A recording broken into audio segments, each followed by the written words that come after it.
So welcome everyone to our research symposium titled Public Action and the Pandemic, the Role of Civil Society in Shaping State Responses. My name is Adam Levine. I am a professor of emergency medicine and health services policy and practice here at Brown University, as well as director of the Center for Human Rights and Humanitarian Studies at the Watson Institute for International and Public Affairs. I'm joined today by my colleague and co-moderator, Patrick Heller. Hello, everyone. My name is Patrick Heller. I'm a professor of sociology, and I also have an affiliation with the Watson Institute here at Brown University. As well as our fantastic team of researchers who will be introducing themselves in just a moment. To start with, though, I just wanted to give some basic logistics for everyone. So we do have Spanish translation. We ask for everyone to click on the little interpretation button at the bottom of your Zoom screen and select either English or Spanish, depending on your preference. In addition to that, we'll be taking questions from the audience. If you can use the Q&A function to enter your question, and then we will be answering it at the end of the symposium. In addition to that, at the end of the symposium, if you would rather ask your question verbally, you can use the raise hand function and we can call on you and you can ask your question verbally to the panel. So that's it for the logistics. And now I just want to introduce overall this research symposium.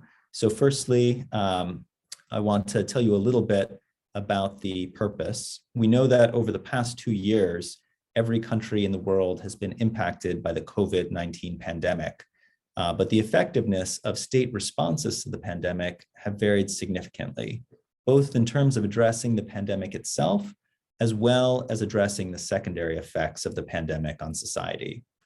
Much of the scholarship that we've seen to date has focused on the determinants of state responses to the pandemic, but what has been left out is the incredibly important role that civil society organizations, or CSOs, have played both as direct service providers and also through education and advocacy work. In addition, much of the literature to date has focused on the experience of high-income countries in the global north, despite recent evidence from a paper published in The Lancet suggesting that 85% of excess deaths in the world caused by the pandemic occurred in low and middle income countries across the global south. This particular study was funded by a grant from the American Jewish World Service with the goal of understanding the role played by local civil society organizations during the pandemic across the global south. For this research, we chose 5 countries as case studies, including Mexico, South Africa, Kenya, India, and the Philippines. These countries were each heavily impacted by COVID-19 during early waves of the pandemic and represent major geographic regions of the global south. Our research began with a mapping exercise to identify the wide array of civil society actors engaged in pandemic response in each of these 5 countries. From this long list of CSOs that we developed for each country, a representative sample was purposefully selected to encompass the variation across 4 key dimensions of civil society organizations. Number 1, the geographic scale of operations from national to very local. Number 2, the type of organization from religious to secular to academic. And then number 3, the type of COVID-related activities that the organization engaged in. And number 4, the target population, especially vulnerable populations that specific organizations may have focused on. And so we selected from the larger sample of CSOs, ones that encompass the variation across these 4 dimensions. At the end, we had selected a total of 52 CSOs for the study, 11 from India, 8 from Kenya, 9 from Mexico, 14 from the Philippines, and 10 from South Africa. Interviews were then conducted in May to August of 2021 with key informants from each of the 52 selected CSOs, usually their director or other leader. The interviews were recorded and transcribed and then coded using qualitative data analysis software to identify and synthesize key themes emerging from the interviews.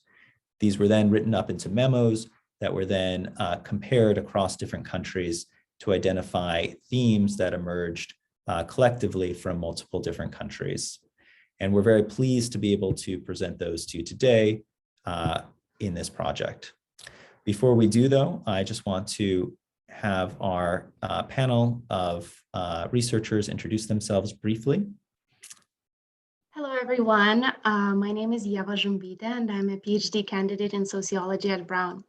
My research interests broadly focus on how the interplay between family, welfare, and market institutions shape gender inequality. I've been researching these issues in India for nearly 10 years now. And for this study, together with my colleague Ani, we had a great pleasure to examine civil society responses in India. And we did so while also being in India at the time of this research. Hi, everyone. I'm Anindita. I'm a graduate student in the sociology department here at Brown, and I look at rights-based development and accountability reforms in India, and was also in India during the time of the pandemic, and was also directly involved with some of these civil society relief efforts during the time. Hello, everyone. My name is Salma. I am a PhD candidate in the Department of Sociology.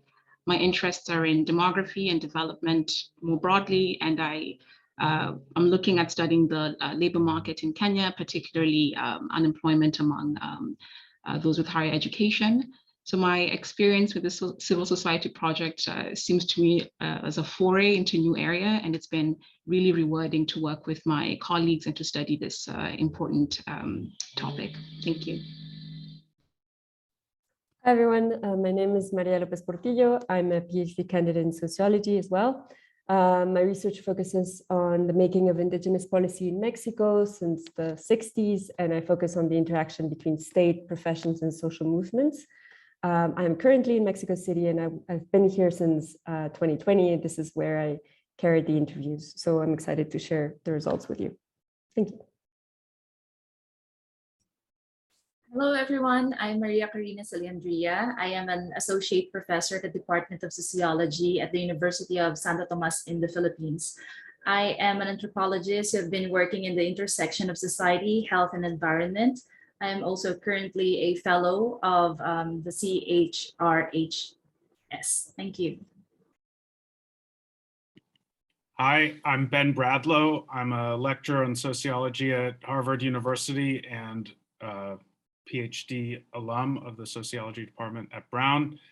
And I'm currently finishing a book that looks at state-society interactions, democracy, and inequality in Sao Paulo in Brazil and Johannesburg in South Africa, and looks at particularly the provision of urban public goods, things like housing, sanitation, and transportation. And some of the organizations that I've been following for a long time led me to many of the organizations that I ended up interviewing for this project. Look forward to the discussion.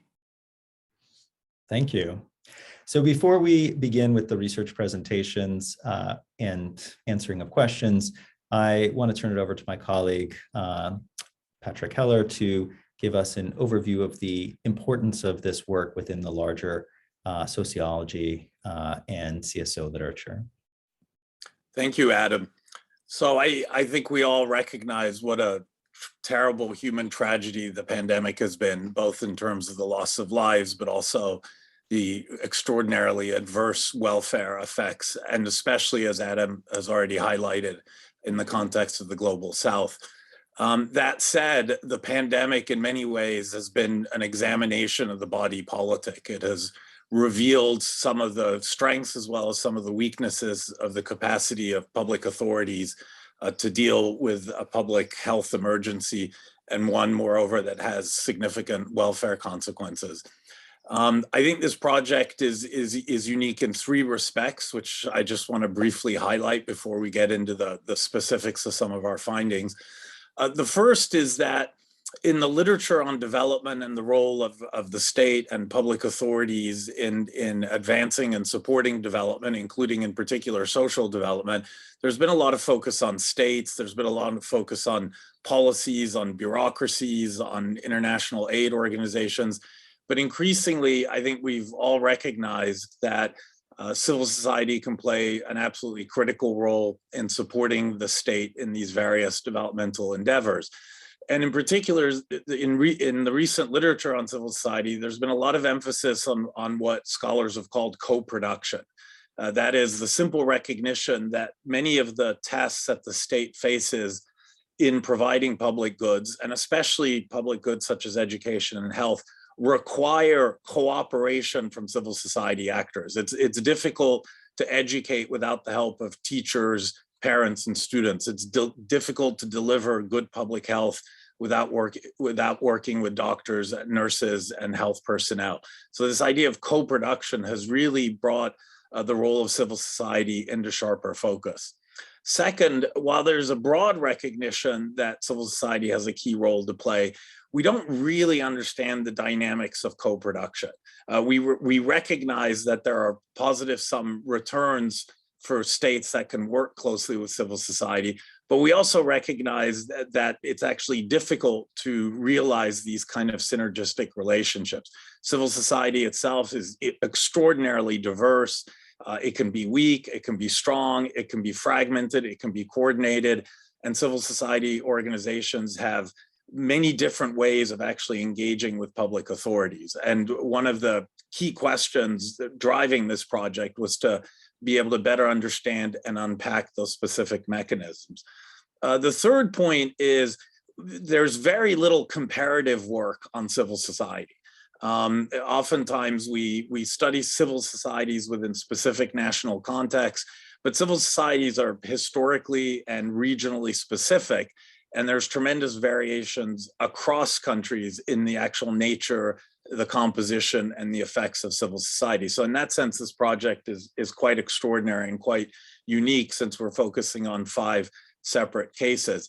And then the final point really is that this is a highly opportunistic research project. That is, Adam and I have been extraordinarily privileged to work with a truly unique group of young researchers who know their case studies, their countries extremely well, who've spent a lot of time there, and who've done some absolutely extraordinary research. So this project itself is a form of co-production. And it's a collective production that has, I think, produced some really exciting research findings. Wonderful, thank you. So now we'll begin by going through a series of questions for our researchers. And the first question is really to set the stage for all of you. We're going to ask each of our researchers to describe the state of civil society in their country and a brief overview of the impact of the pandemic on the population in their country, just to set the stage for the following questions that will come afterwards.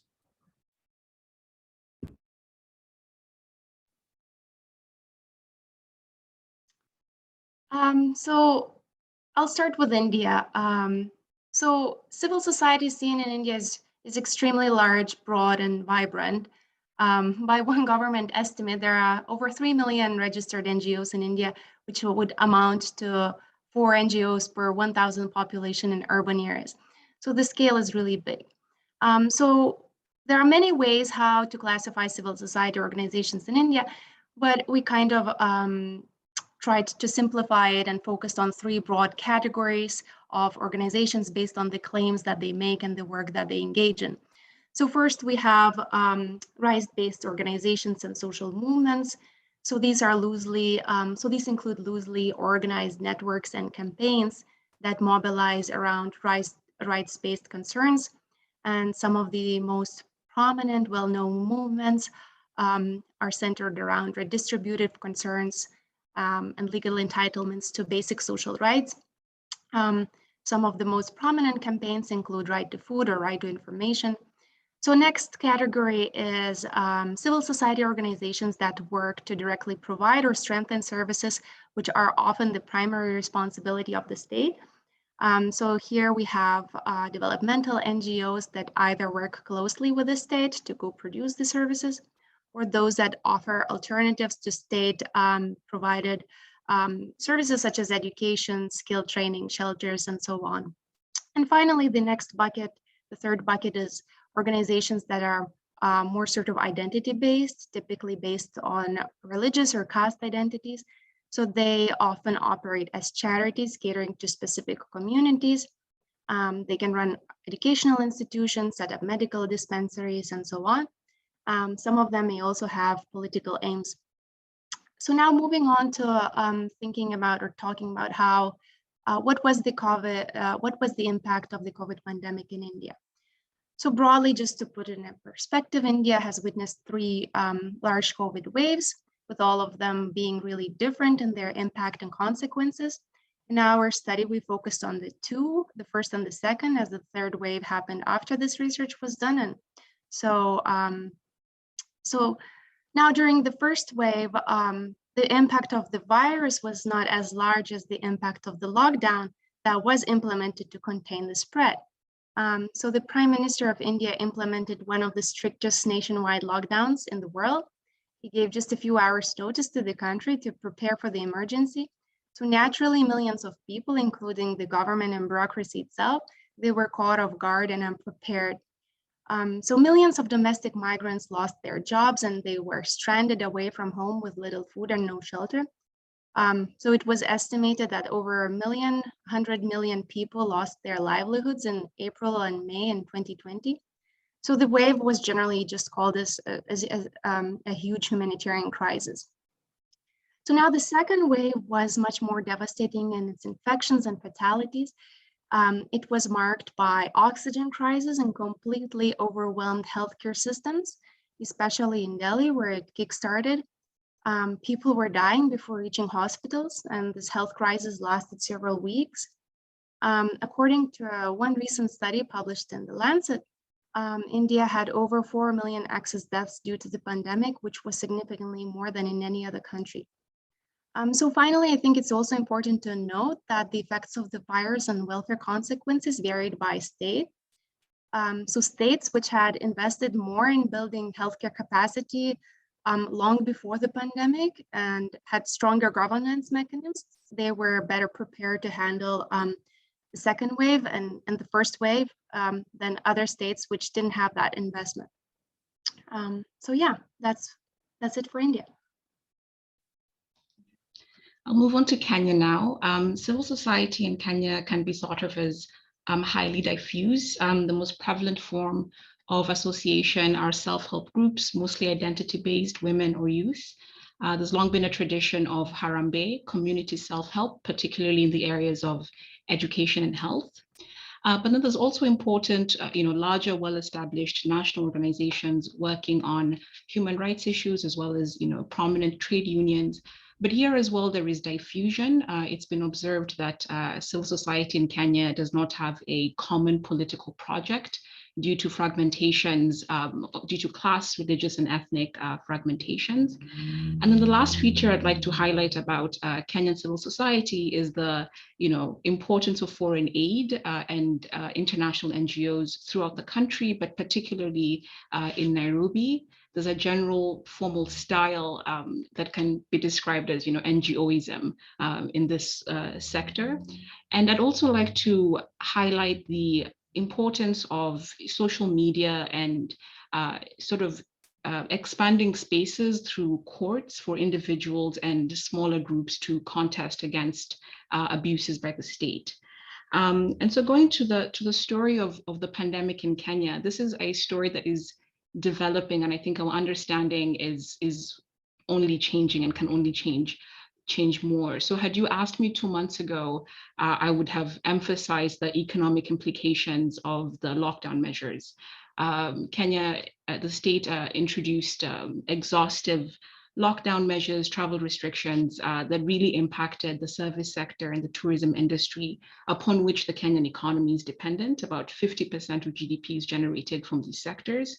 And so for the first time in 2 decades, the Kenyan economy contracted, whereas growth was averaging around 5-6%. And so really there was a deepening of poverty and a deepening of unemployment, especially in 2020, when the impact of the lockdowns was far higher than the mortality impact. But as more evidence emerges, and here I'm referencing the Lancet paper that has already been mentioned twice here, it's clear that the mortality toll of the pandemic in Kenya was far higher than anticipated. Official records place mortality at around 5,800 out of a population of 53 million. But the Lancet, looking at excess mortality, estimates that deaths could have been higher than 170,000. So really, there's been a really significant undercounting of mortality that I think will only continue to understand with time. And lastly, I'd like to highlight the human rights implications of the pandemic. As I stated, the state introduced these exhaustive lockdown measures. There was a curfew in place in Kenya for 20 months during the pandemic, and police enforcement of these restrictions was violent, and there were several cases of fatalities against individuals who were not adhering to these restrictions. So for the case of Mexico, civil society in Mexico is diverse, it's well developed, it tends to be formalized, so kind of registered to the state for funding issues. There was a boom of civil society organizations in the 2000s, and they were overall independent from the state and political parties. Now, since the beginning of the war on drugs in 2006, there has been an increase in CSOs dedicated to human rights, attending cases of disappearances, feminicides, and murders. The sector of CSOs dedicated to migrant and refugee protection has also grown, as well as reproductive and sexual rights organizations. So we wanted to kind of capture both the more traditional as well as the new types of organizations that have been emerging for this study. And these new organizations of civil society has also turned, kind of like the case in Kenya, to legal accompaniment in courts to get through kind of processes of human rights violations. So The Economist reports excess deaths of 600,000 in the country since the pandemic began, but due to a state approach that actively limited access to testing, there has been a severe undercounting of both cases and deaths, which is, I think, a common thread, sadly, which makes the real toll of the pandemic very hard to assess. Now, we do know that poverty in the country increased dramatically. It is estimated that 6.5 million people fell into extreme poverty, and another 9 million people considered vulnerable before the pandemic fell into poverty over the past 2 years.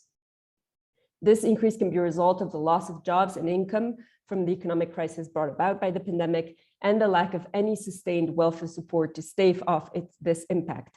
There was a strong restriction of public spending as the Mexican government kind of went into austerity measures and limited public spending to kind of reduce the impact of the pandemic.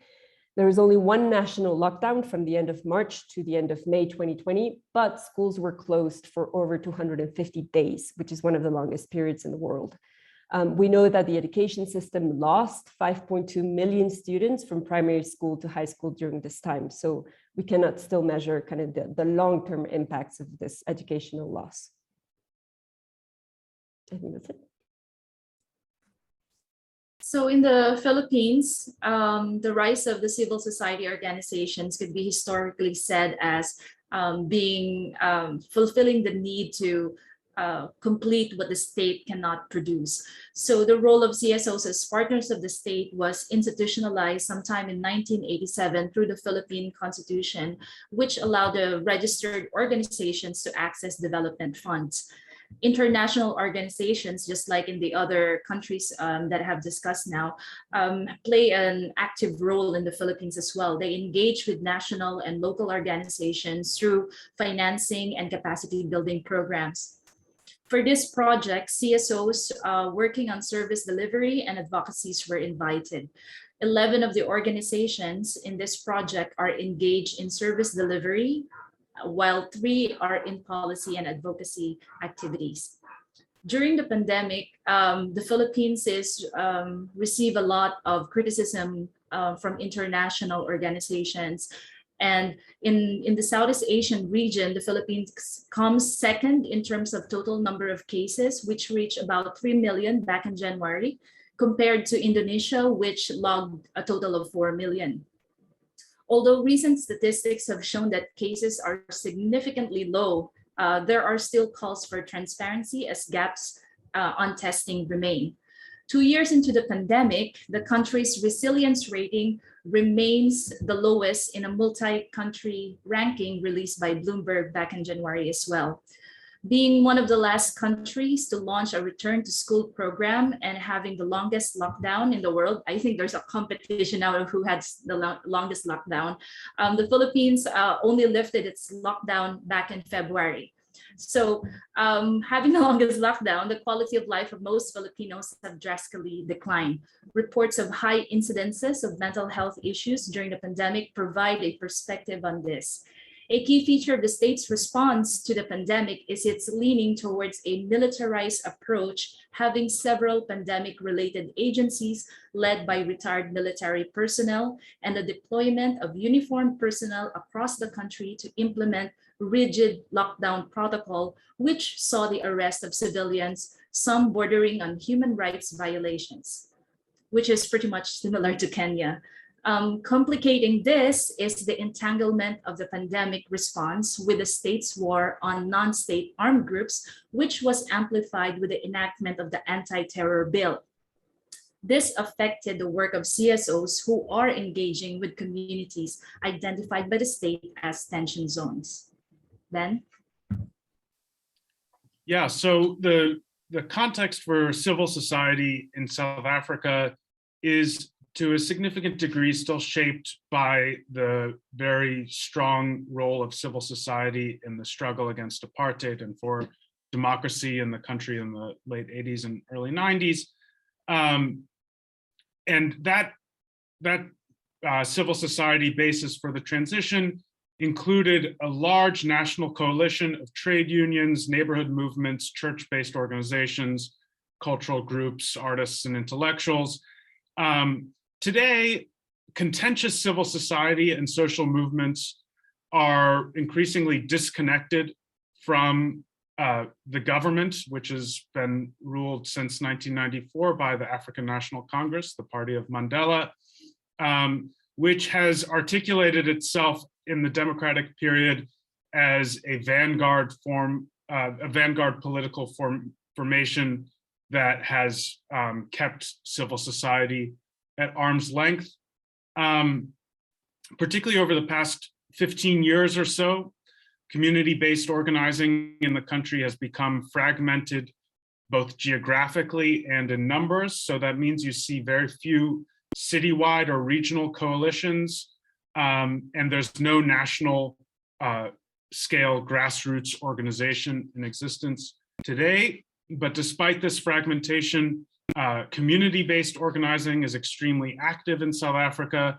The country has, by some accounts, the highest rate of regular community protest in the world over the past decade, leading some to call it the protest capital of the world. The kinds of groups that I picked for this study range across service provision groups that are more oriented towards policy advocacy, and across these different spheres of grassroots, professional, and academic subspheres of civil society. And a number of my colleagues have alluded to these distinctions in their country contexts as well. And they also have a mix of contentious and cooperative relationships with government in general and with different scales of government, so local, provincial, or national.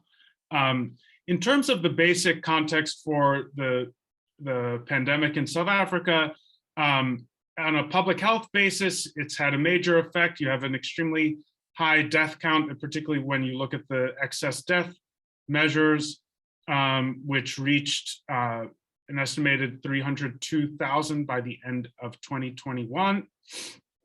But the economic effects of the pandemic have really framed a lot of the civil society approaches, as we saw in many of the countries in this project. You have a number of significant periods of lockdowns with a range of economic effects. But one way of thinking about that is historically over the last 10 or 15 years, South Africa has had an extremely high structural rate of unemployment, hovering around 25%. Currently, within the last month or so, that figure is at 35%, which we can attribute strongly to the kinds of economic effects of the pandemic. I'll end there and look forward to chatting more about the case in more detail.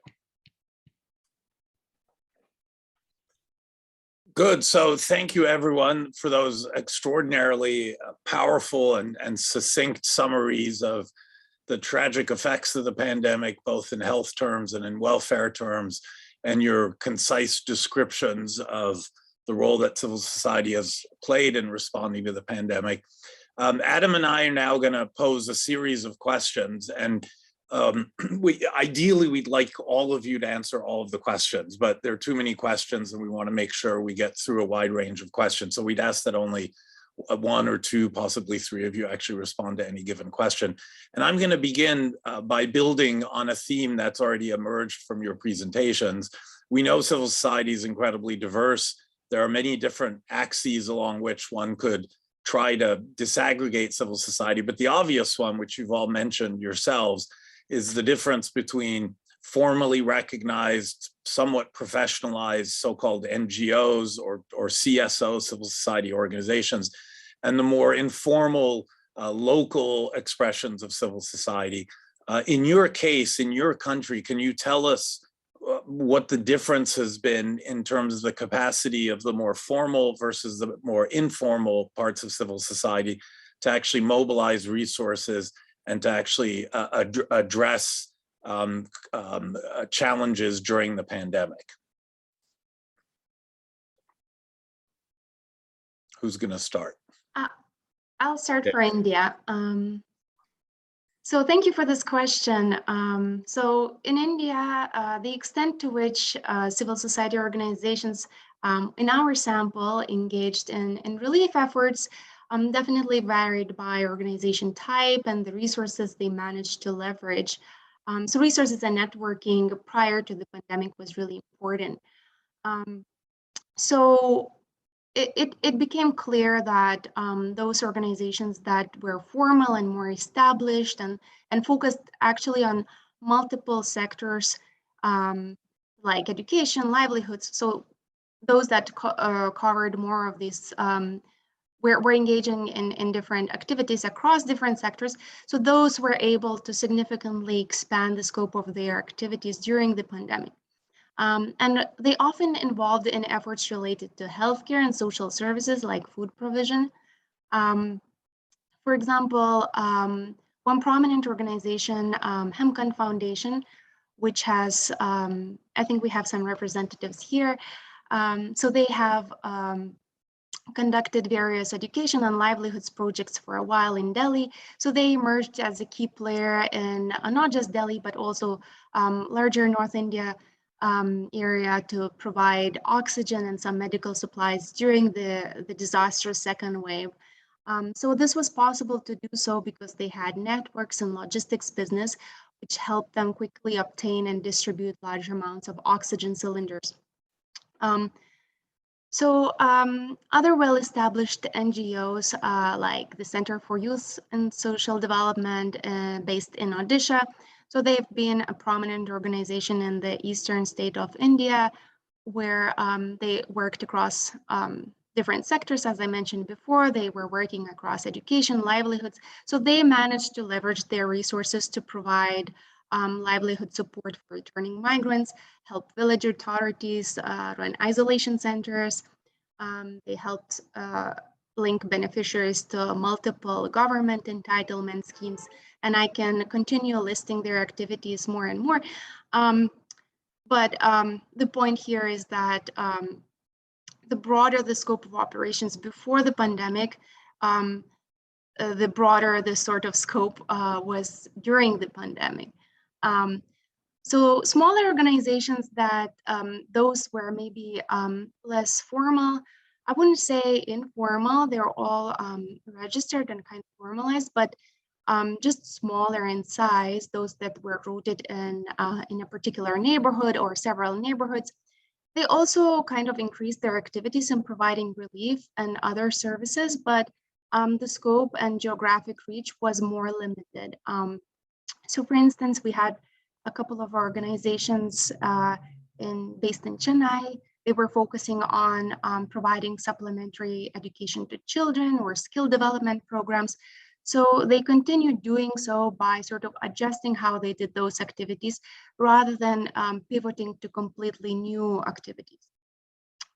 So I also want to mention that size is not always that important or being super formalized. So we had a case where one relatively small organization, but really prominent in Chennai, that worked on advocacy issues related to vulnerable groups in urban settlements.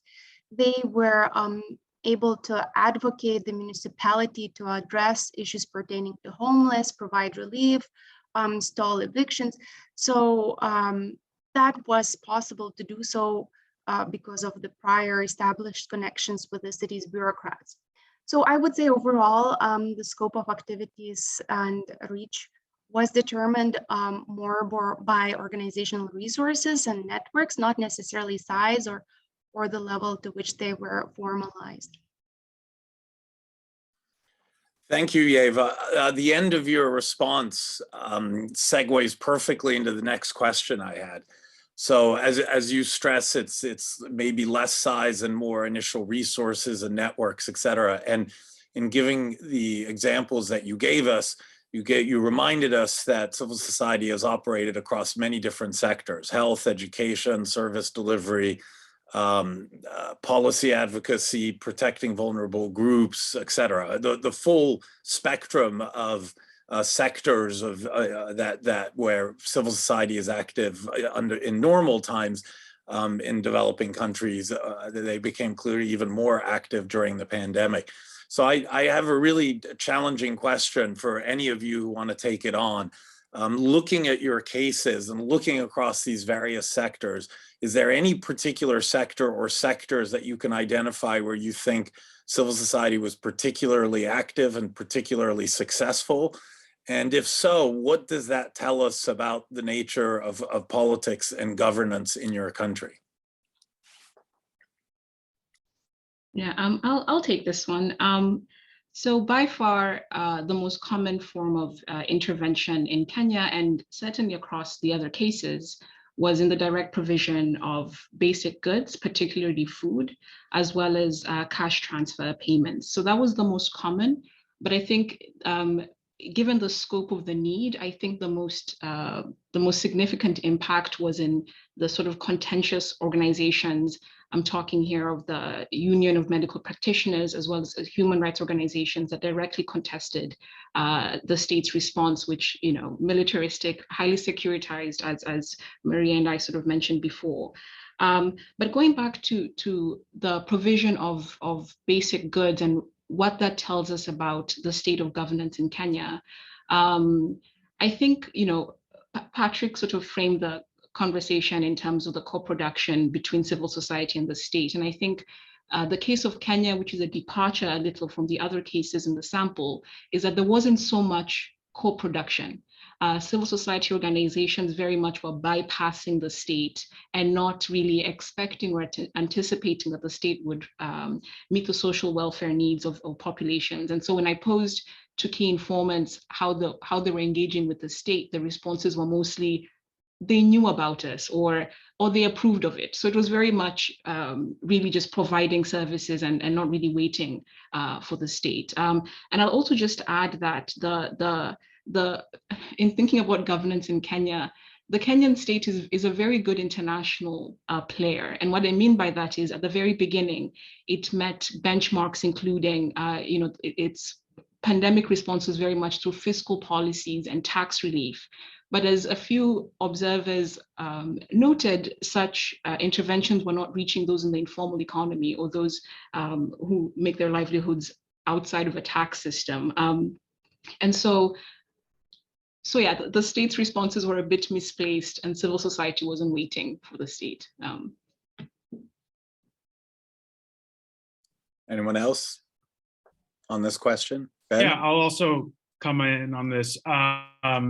I mean, civil society organizations in South Africa were involved in a full gamut of issues related directly and indirectly to the pandemic, things from food distribution and access to basic services and informal settlements, to broad issues of economic policy, even engagement at the international diplomatic level around vaccine access, both in South Africa, but as partnership with other developing world countries. And all of this suggests that despite the increased formal political distance of the African National Congress to civil society in South Africa, government in many ways remains quite open to intervention by civil society, even if the degree of co-production at a programmatic level is increasingly constrained. So one way that I found this is many of my informants across very kind of small community-based organizations to much larger and well-established professional NGOs reported being able to speak to government officials, and in many cases to have sustained and repeated engagements with government officials around whatever their policy issue was. More community-based activities often revolved around data collection, grassroots data collection, that could then be transferred to government agencies so that it could help with distributing basic goods. And then, on issues like economic policy, you actually ended up with some civil society actors convening regular or semi-regular workshops with policymakers oriented towards the formulation of new social grants that could go to people who were in desperate need due to lockdown measures. Thank you both. So all of you have talked to some degree about how CSOs early in the pandemic pivoted their operations to provide necessary direct relief to the populations around them at the local or national level. But to what degree did this impact all of the work that they had been doing prior to the pandemic and their primary missions? To what extent were NGOs concerned or CSOs concerned about mission drift during the course of the pandemic? So for India, I would say the extent to which CSOs in our sample had to sort of deviate or postpone focusing on their primary missions, that depended on the nature of organizations' operations and goals. So some CSOs that focused more on policy advocacy, they had to redirect their efforts towards more relief work, which has somewhat derailed their policy agendas. So for example, the key informant from the Working People's Charter in Delhi, but they focus on nationwide issues pertaining to informal workers' rights. So they complained that during the first wave of the pandemic, the pandemic and the concerns that it invoked has completely overturned their work on policies pertaining to the labor rights of the working class. So while they tried to mobilize against the new informal workers policy that wasn't favorable for workers and was still passed, it was much harder to do so because they couldn't go and organize strikes and protests. So failing to stall this law, passing of this law was seen as a huge setback. So another example is from an activist on transgender rights, Grace Banu. So they felt that their efforts on legal advocacy for trans and the queer community were put on a back burner because of other concerns that COVID put forward. So now, so I think the sort of deviating from the mission was from the organization's primary mission was more important, was more a concern for advocacy organizations, rights-based organizations. So service-oriented NGOs, they also had some of their projects stalled but many in our sample managed to kind of pivot and continue doing their core activities, even though it was challenging. As I already alluded, some NGOs focusing on children's education. So they were able to continue doing, for instance, tutoring by moving it online, but they still struggled because their beneficiaries' children didn't have access to phones or internet. So challenges were across the board, but the extent to which some of them were seen as a setback varied by organization's mission and goals. But I would say that there was no like serious mission drift because organizations still managed to push their agendas, even though that the success of it varied, right? Yeah. Yeah, and I mean, for the case of Mexico, it echoes a lot of points that that Yeva made. I think that turning towards food distribution, money distribution, health kits was necessary for CSOs, even that had never done direct relief in that way, because of the urgent needs of the populations they work with and what those populations were asking from them. But for CSOs that do not specialize in that, it was challenging in terms of logistics, in terms of funding, to quickly set up distribution systems of these basic goods and health supplies. Challenges including, for example, changing priority programming that CSOs establish at the beginning of each year, and they defend that to funders. And so kind of changing that at the beginning of 2020 was hard. And even kind of logistic challenges such as getting a car to drive supplies around different communities. Even so, I think it's impressive that CSOs managed to do so effectively and since early April 2020, so very quickly. One organization in Guerrero, Tlachinolan, distributed around 7,000 packages of corn, beans, rice, and oil to different communities.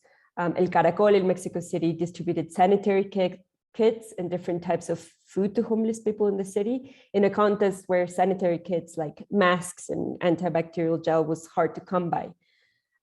So it was a challenge also in terms of mission for CSOs who kind of want to separate themselves from assistentialism, or like from being perceived as being solely assistential, and they provide more, kind of like in the case of India, when they provide more services and legal accompaniment. For organizations who do mobilization and advocacy, it was also hard to see those activities stopped or redirected towards kind of more virtual types of advocacy mobilization that did not, in some cases, did not get the payouts that they wanted to. But I think that overall, and it will be interesting to see in other cases, due to the dire economic conditions, the increase in poverty within community settings that we're seeing, maybe direct relief is something that will be more present in the future for these organizations, that they cannot just kind of go back to other types of service provision and advocacy. Maybe it needs to start being incorporated as like a key strategic part of their organization long-term. Great. So in early 2020, all of us are familiar with the great move from in-person classes to online Zoom classes, from in-person working to online working, which seemed to be prevalent across the global north. To what extent did technology shape the response of civil society organizations in the global south, though? And to what extent were they able to utilize technology during the pandemic to accomplish some of their goals?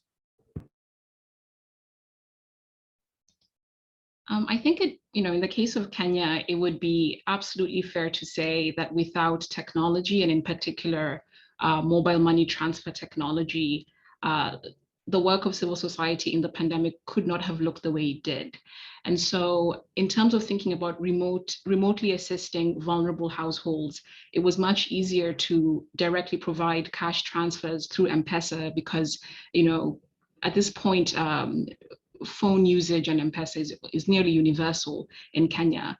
And so in terms of thinking about how organizations, and in particular, smaller community-based organizations fundraised, M-Pesa was also very important. One organization I talked to had this creative challenge called 10 shillings a day challenge, where they invited members of the public using social media to, donate 10 shillings a day, and they ended up generating about $20,000 that they then helped in supporting homeless individuals as well as vulnerable households. And so in both generating funds and distributing relief, M-Pesa was really pivotal. In the Philippine context, it's almost parallel to what Salma was mentioning. Most of the CSOs had to resort to online delivery of services, primarily trainings. But the problem is that since we're an archipelago and technology is not accessible in some parts, the concept of online delivery did not work for some CSOs. So in this context, the mitigation that was made was to still a bit of online, is to do online cash transfers to local coordinators or community leaders. So before, community leaders are just participants in, let's say, trainings. At this time, CSOs from, let's say, the National Capital Region will send money or finances to local community coordinators to deliver the training. Unlike in some countries wherein Zoom became the main platform for meetings and such, in the Philippines, for some CSOs, especially those working with communities, Zoom was not accessible. It was too difficult to navigate. So being a Facebook nation, the Philippines utilized Facebook as a form of communication. So Messenger became a thing. Messenger groups, I think, became a thing for communication. And then with regard to mobile money transfer, one of the most poignant example from the data is that of the Community Pantry PH, which is a social movement as a reaction to the lockdown, wherein a lot of people became food insecure. So what happened is that a lot of donors came in, even across the globe, sending money to an online bank that the organizers made. And so this mobilize support for several vulnerable communities. This is, so as I mentioned, this is quite parallel to what Salma was mentioning.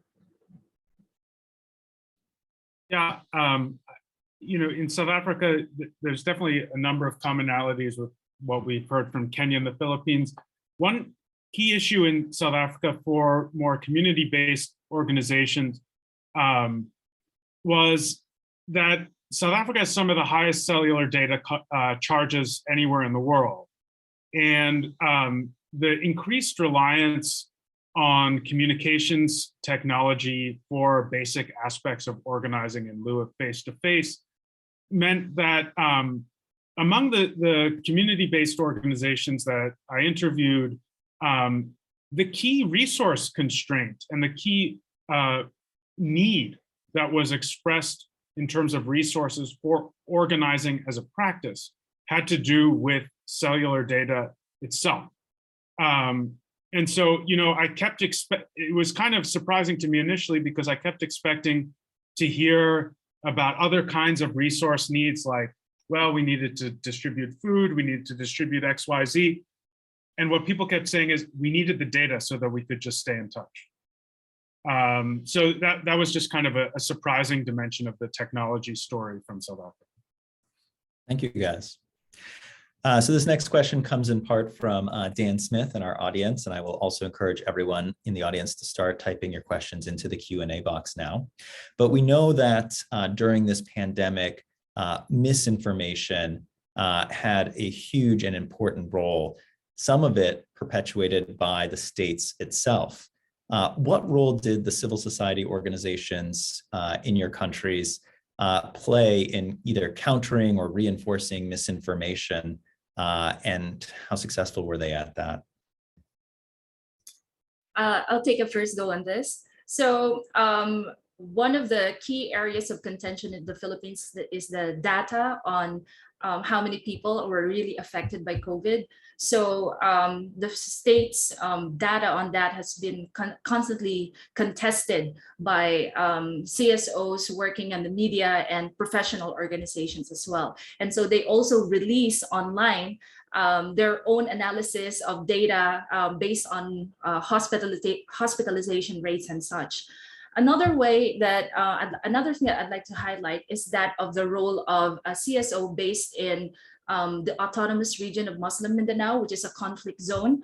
In that area, vaccination became a huge problem. So up until now, the area still has vaccination issues. So one of the CSOs working there that has been part of this study decided to kind of have a slight mission drift, and that is in the they're not really engaging in health advocacies, they're more on the rights of children. So they decided that to counter this huge fear about vaccines and huge misunderstanding about COVID, they contacted the imams or the local religious leaders, and they educated the imams on the data about COVID and vaccination. And through them, they engaged the imams to possibly deliver during their sermons some context about vaccination and COVID. And so this has become a stellar example in how a CSO has brought information to their stakeholders. Yeah, so I think misinformation also played a big part in Mexico. There was a lot of conflicting messaging on masking, on the risks of the pandemic by the president himself, by the Ministry of Health. I mean, to this day, the Q&A of like the government website on COVID says that masks do not protect you from infection. So CSOs did a lot of work to kind of combat this misinformation. And I can see two different types of work. So first, they did an intense work of translation, both in terms of kind of translating information on the virus into common day language to combat misinformation. And second, we're translating information into different languages for organizations working with indigenous peoples or international migrants. Like Espacio Migrante, an organization working in Tijuana, translated information into Creole, for example.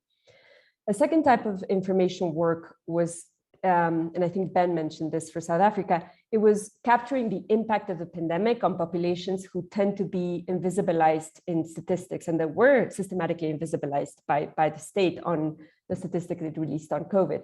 So such as domestic workers, homeless people, domestic migrants. So CSOs did an intense work of monitoring the impact of the pandemic on these populations via surveys, direct phone calls, and media platforms.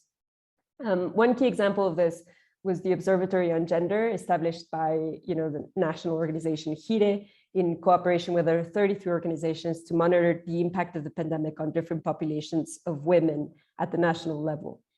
And to distribute this information that they were creating, CSOs use different strategies from standing in the street with a characteristic uniform like El Caracol did in Mexico City, handing leaflets on the streets, to created media platforms, to diffusing information on social media, to publishing kind of very high-end reports with the results of this monitoring through their networks of collaboration. So I think fighting misinformation, like Dan Smith points out, was like a key piece of what these CSOs have been doing during the pandemic. Thank you.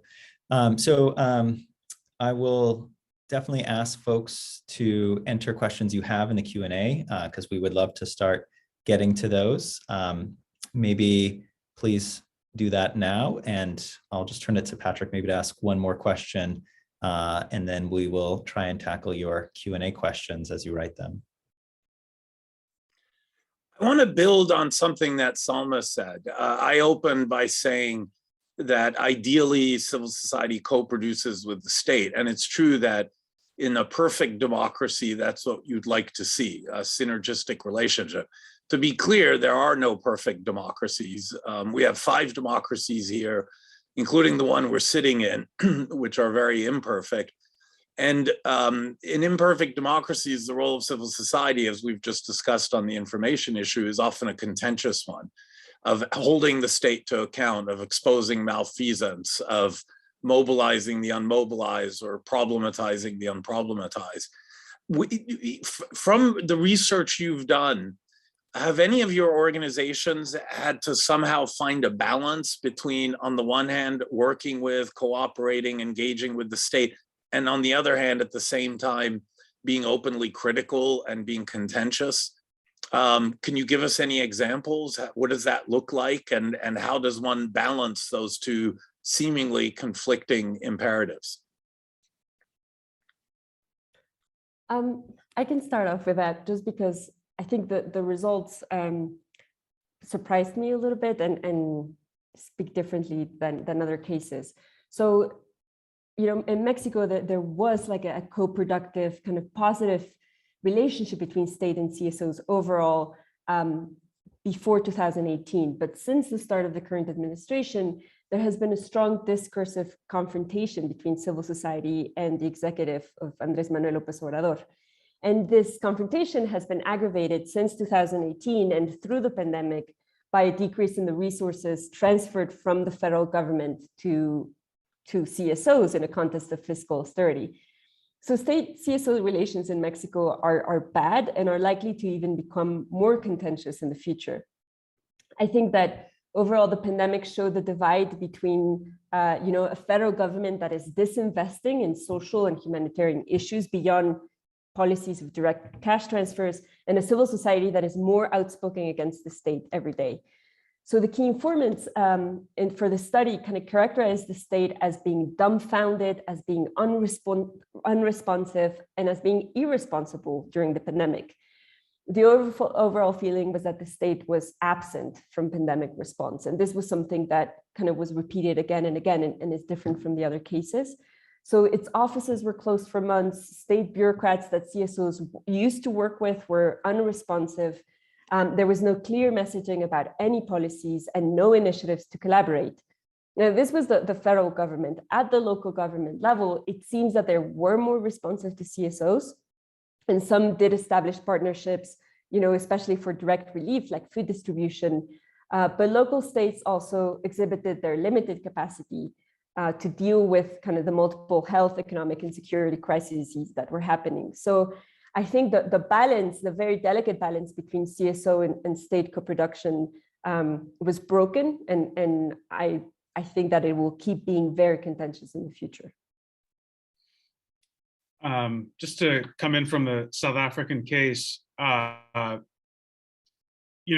you said early on that this pandemic was kind of an examination or an X-ray of the body politic. And one of the things that definitely came out in the X-ray results in South Africa is the degree to which civil society networks that in many ways predate the pandemic have shaped the kinds of civil society responses during the pandemic. And by that, I mean, a lot of the actors know each other. They have long histories with each other, and those networks extend across both more contentious and more cooperative parts of civil society, as well as within the government itself. So one thing that was particularly important in South Africa is you had the emergence of a new coalition of a number of civil society organizations that linked together both professional NGOs and community and grassroots organizations. And this coalition was more on the contentious side and actually held a few both in-person and virtual protest kinds of actions. But many of the figures, the individuals who were involved in this group were also working in tandem with other kinds of civil society actors who were engaged quite closely with policymakers within government. And that was particularly so in the example of economic policy, and in particular in the provision of an emergency social grant for people who were suffering from the effects of the lockdown, where you had groups on the outside who were protesting, saying that government is not doing enough. And then those people were actually in direct conversation with other civil society actors who were regularly communicating with officials within the Treasury Department and the national government, saying, look, we've begun modeling how you should frame this social grant. Here's how it should be delivered. And so, there's a real kind of connective tissue across these different kinds of actions and across civil society and the state in the South African context. If I may jump in here as well, this is a great question. And I think Kenya compared to South Africa, it's interesting because the connective tissue in Kenya, it was even absent in thinking about contentious organizations connecting to the states through other organizations. So the exemplar in the Kenyan case was the Union of Medical Practitioners, which was the most contentious civil society organization during the pandemic, but was also the organization that worked most closely directly with the state and was on all the task forces. And the state hired more nurses and more doctors as a direct response to demands made by the union. And one of the greatest, the most satisfying quotes from the interviews was the union secretary general telling me, "Oh, we'd come out guns blazing to the public, so they'd make all the demands, all the noise on Twitter, and through protests, and then come back to the table with the government with sort of this new bargaining power and new leverage." And so, contentiousness and cooperation were, contentiousness was a key strategy used for cooperation. So yeah, great question. Well, please, if anyone has any questions, please raise your hand or enter them in the Q&A. In the meantime, I'll ask another question of the panel.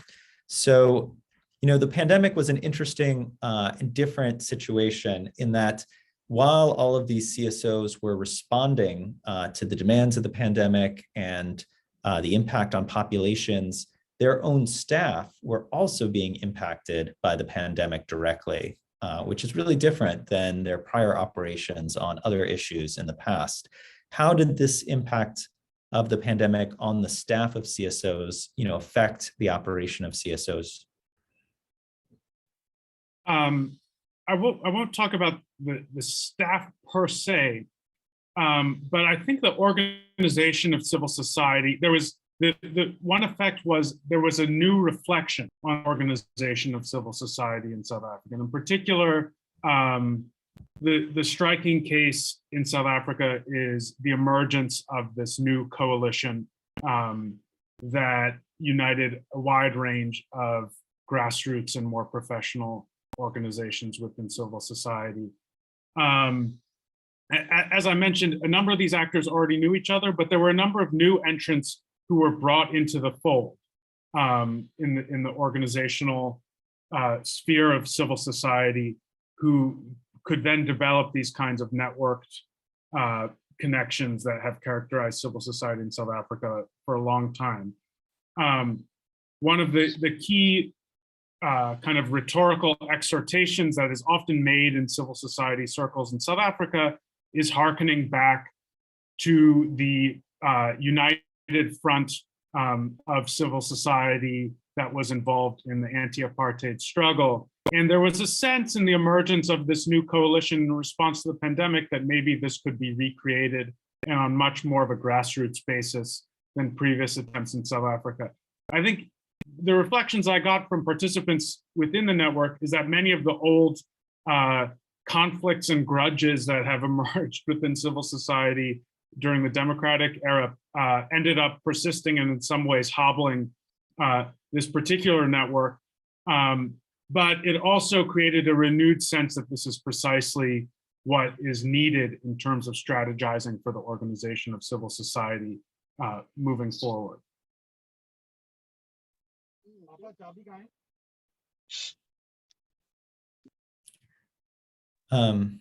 Great, thanks, Ben. Hello. Soma, yes, would you like to ask your question? No, I didn't have a question, actually. I had a comment, but I was in the middle of a lot of noise, so I couldn't speak up earlier. May I make the comment now? Please do, yes. Thank you. I'm speaking from India, and I work with the Women Farmers' Rights Forum, and we were happy to participate in the study. I just wanted to add a couple of points of nuance.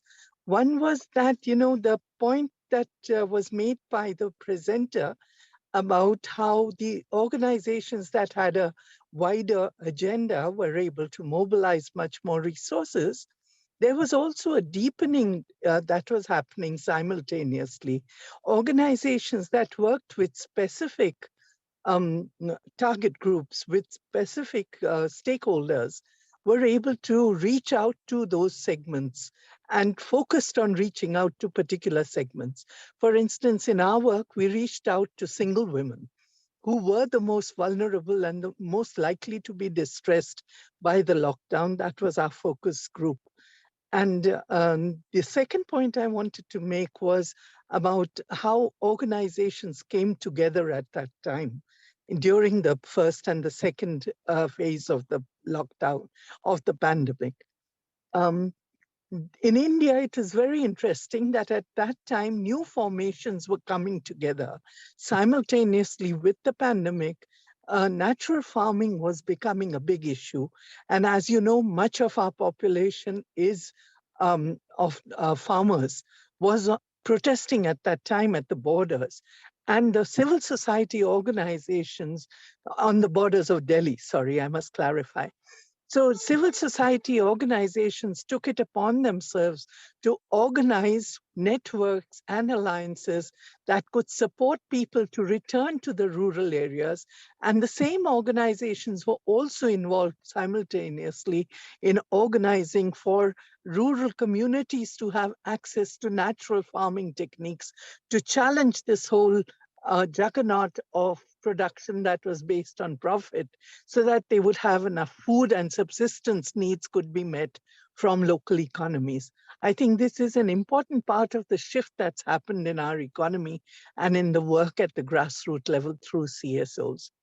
Thank you. It's wonderful. Thank you so much for that comment. We do have another question from Chris Kwaja in Nigeria. Chris, would you like to ask your question? Yeah, thank you very much. Mine is not a question per se, it's a comment, and I want to thank the presenters. My name is Chris Kwaja from Nigeria. One of the key issues we also saw with the pandemic and the response to it in many of these countries was the whole question of trust that stood between government and people, and that civil society became a major voice that was able to amplify some of the concerns that people had with law enforcement and security institutions that were the major perpetrators of these human rights abuses that were captured in many of these presentations. And I think going forward, what we see is that trust building in the face of response to pandemics is a very important factor that both government and civil society must pay attention to, because where you have very weak trust, it becomes difficult for even government with the clearest and noblest of ideas to give to the people for such individuals or communities to even embrace what government is saying or doing, because some of them have histories of how governments have misinformed them, of how government have also misused the little opportunity of trust that these people or communities or citizens have given to them over time. So I think for me, I can imagine a work that assesses the extent to which trust contributed to citizens' acceptance of many of what government did in terms of the enforcement of the lockdowns, as well as even the whole campaign and advocacy around vaccine. What we saw, particularly in Nigeria, was that the low turnout of people in accepting the vaccine was not that the vaccine was bad, but it was more because citizens did not even trust government. And because they did not trust government, then they felt that accepting the vaccine was not even an option for them. Thank you. Thank you so much, Chris. I'll just open it up if anyone has responses to either of those comments. Maria?